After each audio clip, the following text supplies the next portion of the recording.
এইটো আমাৰ নতুন চেপ্টাৰ হিৰণৰ সূত্ৰ। আমি হিৰণৰ সূত্ৰৰ পৰা পাম কি ত্ৰিভুজৰ কালি নিৰ্ণয় কৰিব লাগে। হিৰণৰ সূত্ৰ হয় ত্ৰিভুজৰ কালি নিৰ্ণয়। যদি এটা ত্ৰিভুজৰ ভূমি আৰু উচ্চতা জানো তেন্তে ত্ৰিভুজটোৰ কালি কি হাফ ইনটু ভূমি পূৰণ উচ্চতা, যদি আৰু এটা সূত্ৰত যদি ত্ৰিভুজৰ উচ্চতা দিয়া নাথাকে তাৰ পৰিৱৰ্তে যদি বাহু তিনিটাৰ যোগ দিয়া থাকে তেন্তে আমি হিৰণৰ সূত্ৰৰ সহায়ত ত্ৰিভুজৰ কালি নিৰ্ণয় কৰিব পাৰোঁ। যদি উচ্চতা দিয়া নাথাকে বাহু তিনিটাৰ যোগ যদি দিয়া থাকে তেনেহ'লে আমি হিৰণৰ সূত্ৰৰ সহায়ত ত্ৰিভুজৰ কালি নিৰ্ণয় কৰিব পাৰি। যদি ABC ত্ৰিভুজ তিনিটা এটা ত্ৰিভুজৰ বাহু তিনিটা যোগ হয় তেন্তে S = A + B + C = C/2 কি পৰিসীমা বাই 2 লিখিব পাৰোঁ। সূত্ৰটো ত্ৰিভুজৰ কালি সমান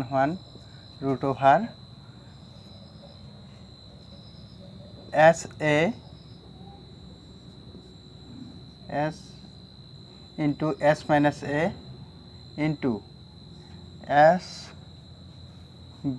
B S minus C √/2 দি দিলোঁ। এই সূত্ৰৰ সহায়ত আমি ত্ৰিভুজৰ উচ্চতা দিয়া নাথাকিলেও বাহু তিনিটাৰ জোখেদি কৰিব পাৰিম। 1 নম্বৰ সমাধান গিভেন কি দিয়া আছে? গিভেন দিয়া আছে ত্ৰিভুজটোৰ সমবাহু যাৰ প্ৰতিটো বাহুৰ যোগ ত্ৰিভুজটো সমবাহু যাৰ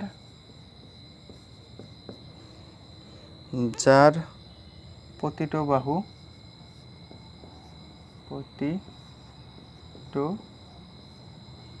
বাহু সমান, যাৰ ত্ৰিভুজটো সমবাহু তাৰ প্ৰতিটো বাহু সমান। দেয়াৰ পৰে থেকে আবাৰ পাইছিলোঁ S = তেনেহ'লে প্ৰতিটো বাহু সমান মানে কি এটা দুটা তিনিটা বাহু সমান A + A + A + A বাই 2 আগতে তেনেহ'লে ইয়াক লিখিব পাৰোঁ তিনিটা যোগ কৰিলে কিমান 3A বাই 2 তিনিটা A যোগ কৰিলে এটা দুটা তিনিটা A যোগ কৰিলে 3/2 হৈছে। হিৰণৰ সূত্ৰ মতে ত্ৰিভুজৰ কালি দিয়াৰ পৰ যেহেতু হিৰণৰ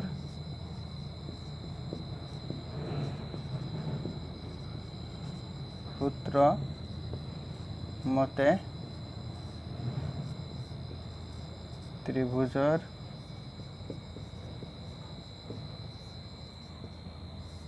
কালি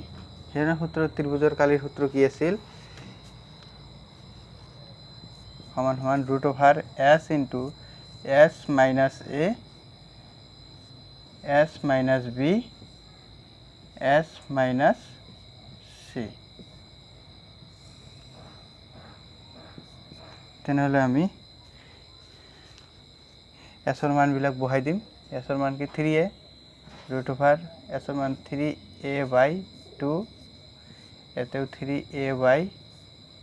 2 minus A 3A by 2 minus A 3A by 2 minus A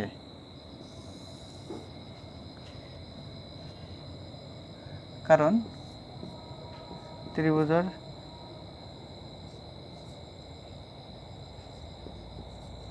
তিনিটা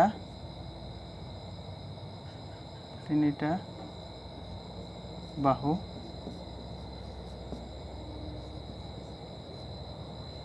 সমান তেনেহ'লে A = B = C C equal to A B C কি হ'ব এ হ'ব এইকাৰণে লেখা হৈছে বি জায়গাতে সিৰ জায়গাতে এ বি সিৰ মান কি সমান সমান এ সেইকাৰণে এ বি সিৰ জায়গাত এ লিখা হৈছে তেনেহলে আমি এনেকৈ লিখিব পাৰো √3a/2 3a/2 এইটো এনেকৈ ল'ব পাৰো 2 কমন ল'লে লসাগু ওলাম 3a 2a 3a 2 minus 2a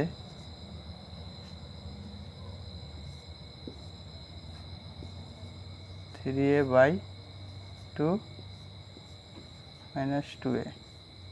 √2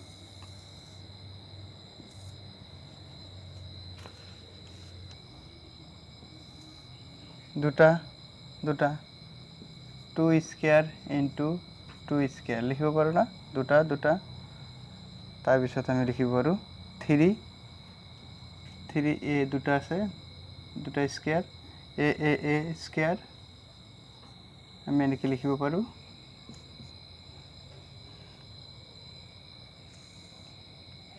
√2 উঠি যায় কিমান আছে 2 হ'ব 2 হ'ব আর এতে a স্কয়ার হলে হৈ গলে a স্কয়ার হলে a ইনটু a বাহিৰত ওলাই আহিব আৰ √3 টো ভিতৰতে থাকি যাব √2 ভিতৰতে থাকি গলে √3 a স্কয়ার বাই 2 দুগুণ কিমান 4 এগেইন কি দিয়া আছে কি গিভেন সেইটো অঙ্কৰে ত্ৰিভুজৰ পৰিসীমা ত্ৰিভুজৰ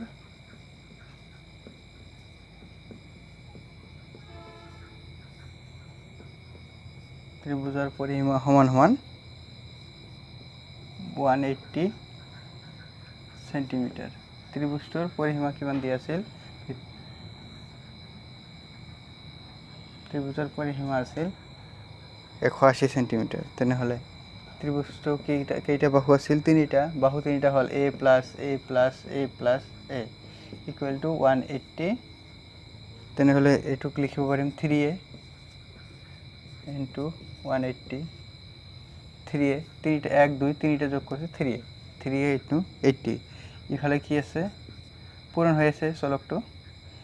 ধ্ৰুৱকটো ৰাখি দি চলকটো হিপাৰে গলে হৰণ হ'ব 180/3 3 ৰে কাটিলে 3 6 18 60 হ'ব শূন্যটো ওপৰত উঠাই দিলো তেনেহলে এৰ মান কিমান হ'ব 60 সেন্টিমিটাৰ সেন্টিমিটাৰ এককটো সেন্টিমিটাৰত আছে সেন্টিমিটাৰত লিখিম therefore এতেকে ফলক খনৰ কালি সমান সমান কিমান দি আছে √3 a স্কয়ার আগত যেটো পাইছিলো বাই 2 দুগুণ কিমান 4 আছিল 4 এতিয়া এর ভ্যালুটো দি পুট কৰি দিম √3 4 ইনটু এর ভ্যালু কিমান আছে 60 a স্কয়ার আছিল না স্কয়ার থকা মানে দুবাৰ লিখিব লাগে 62 4 ৰে কাটিলে 4 15 60 4 দি কাটিলে 4 15 গুণ 60 হয় তেনেহলে আমি পুৰে পূৰণ কৰি দিম 15 আৰু 6 15 90 আৰ এটা শূন্য আছিল তেনেহলে 900√3 সেন্টিমিটাৰ